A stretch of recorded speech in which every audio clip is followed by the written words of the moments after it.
this video mga master, how to weld downhill. Yan mga master, ginawa ko to para sa ating mga master na nag-request nito. Yan, makikita mo dyan mga master, napakaganda, napakalinaw ng lusaw ng downhill mga master. Ito ay going down, pababa tayo dahil downhill mga master. So yan mga master, makikita mo dyan ang lusaw.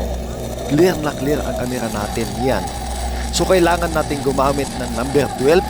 Kailangan mo ganyan kaliit lamang ang gusto mo makita para ma-minimize mo, ma-manage mo ang melting. Slowly down tayo mga master habang pababa ng pababa ang pag-welding natin. Ito na yung kasagutan ng mga request nyo mga master. Sabi nila, actual ko daw, ipakita ko daw ang melt ng downhill. So gumawa tayo ng video dahil nag-effort tayo, bumili tayo ng GoPro para may ilagay natin sa holder, makikita natin ang lusaw ng ating pag-welding. Yan mga master. So 3 o'clock na tayo, ganun din ang posisyon ng katawan natin pero ang travel speed downhill pa rin mga master. Dahan-dahan, slowly tayo pababa mga master. Kailangan ma-manage natin, makontrol natin bawat 3 o'clock, 4 o'clock, 5 o'clock posisyon mga master, hinihinaan ang tirahe para sa ganun ay hindi tayo mahirapan sa paghabol. Kasi pag makalakas ang tirahe mga master, hahabulin ka ng lusaw. Yan, overhead position na tayo mga master. Makikita mo dyan na toward welding tayo ha, toward welding.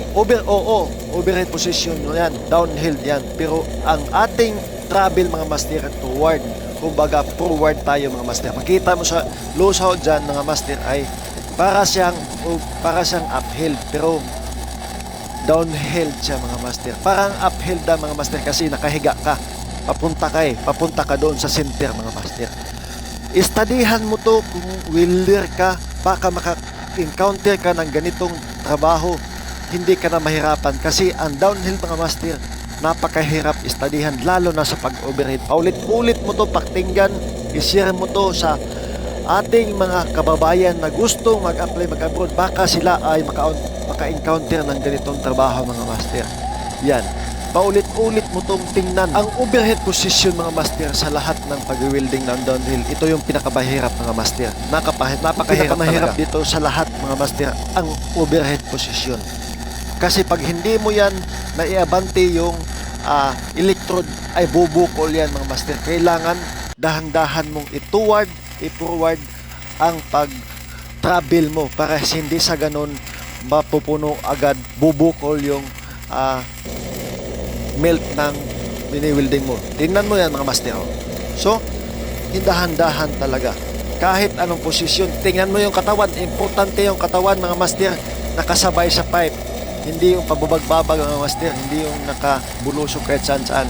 Yung posisyon ng katawan mga master ay nakasabay sa pipe para sa ganun ay masanay ka sa pag-welding. Sa pag-welding ng pipe mga master downhill ay dalawang posisyon yan. Overhead position toward at saka downhill backward na master, patras yung ating paghihinang pababa mga master. So, istadihan natin yan. Dito naman sa top mga master, walang problema. Kay backward position travel yan mga master. Paatras, walang kahirap-hirap yan. Ang pinakamahirap sa lahat mga master, ang overhead lamang. So, kailangan mo paulit-ulitin ang panood nito. Baka sakali master, ma-encounter mo to.